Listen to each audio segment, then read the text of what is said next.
আর ইয়াকুব আলাইহিস সালাম ছিলেন মুসা আলাইহিস সালামের অনুসারী। আর মুসা আলাইহিস সালামের মধ্যে কি কোন কিতাব ছিল বলেন দেখি, বলেন।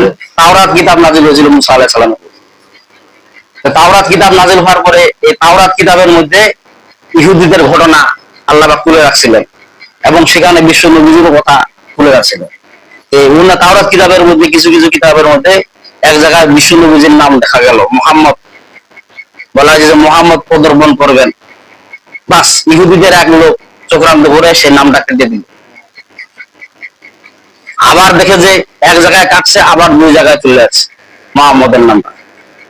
এইভাবে বলা হয়েছে যে 12 জায়গায় যখন বিশ্বনবীর নাম আসলো তখন এরা চক্রান্ত বলা হয় সর্বনাশ। তখন ইহুদির এক পণ্ডিতের কাছে গেছে, যা বলতেছে যে এরকম নবীজির নাম এক জায়গায় কাটলাম, দুই জায়গায় চলে আসলো, আবার কাটতেছি, আবার বাড়তি আছে, এভাবে 12 জায়গায় আছে। ওই পণ্ডিত বললেন, পণ্ডিত মশাই বললেন, এইভাবে যদি তুমি কাটতে থাকো গোটা কিতাবের মধ্যে মোহাম্মদ নাম চলে আসবে। বলেন সুবহানাল্লাহ। অলৌকিক ঘটনা। কিতাবটা কার বলেন দেখি? এই কিতাবটা কে নাযিল করেছেন?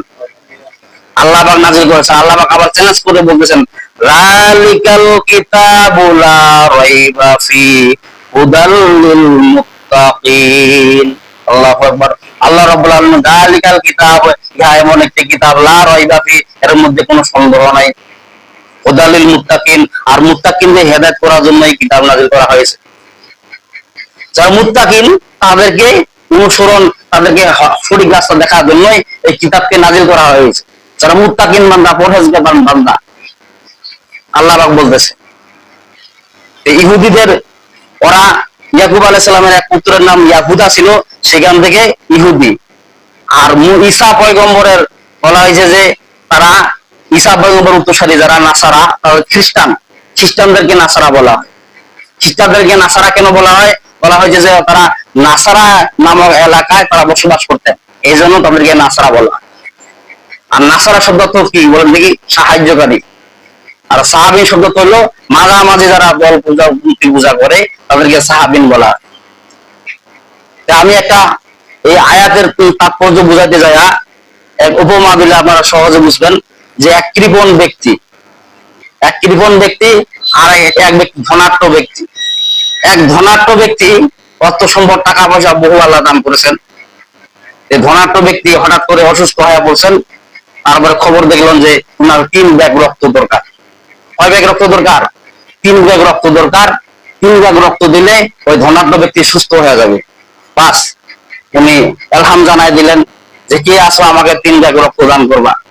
আমার গ্রুপের সাথে রক্ত, হঠাৎ করে একটা কৃপণ ব্যক্তির রক্ত মিলের সাথে সম্পর্ক, গ্রুপ মিলে গেল। এখন কৃপণ ব্যক্তিকে জানা হলো যে আপনি 3 ব্যাগ রক্ত দেন এই ধনাঢ্য ব্যক্তিকে।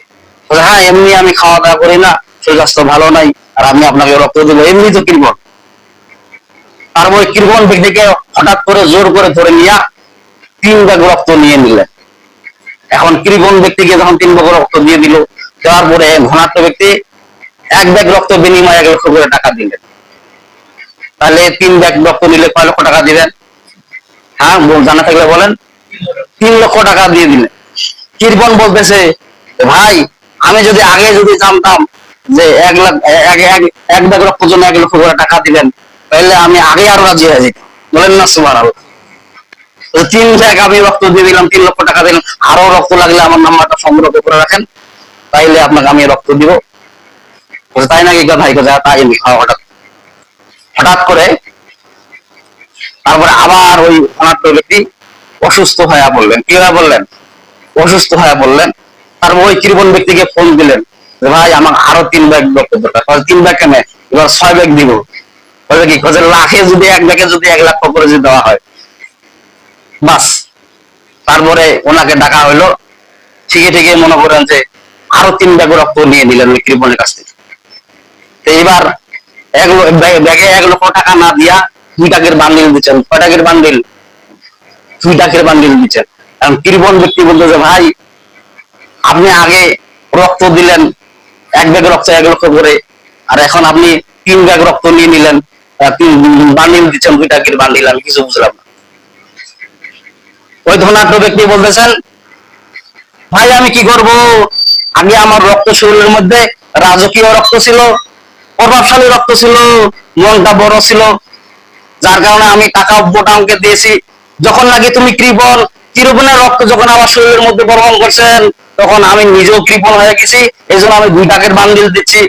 আল্লাহ ভাই কোথায় বলেছেন, ইন্নাল্লাযীনা আমানু ওয়াল্লাযীনা হাদু ওয়ান নাসারা ওয়াস-সাবিঈনা মান আমানা বিল্লাহি ওয়াল ইয়াউমিল আখির ওয়া আমিলা সালিহান ফালাহুম আজরুহুম ইনদা রাব্বিহিম ওয়ালা খাউফুন আলাইহিম ওয়ালা হুম ইয়াহজানুন।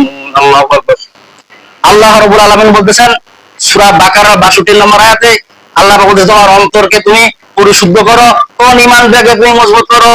আমি ইহুদি, নাসারা এবং সাবিনদের প্রতি আমি আল্লাহ পাক এমন বিশ্বাস স্থাপন করেছি, তারা যদি দুনিয়া এবং আখিরাতে যদি বিশ্বাস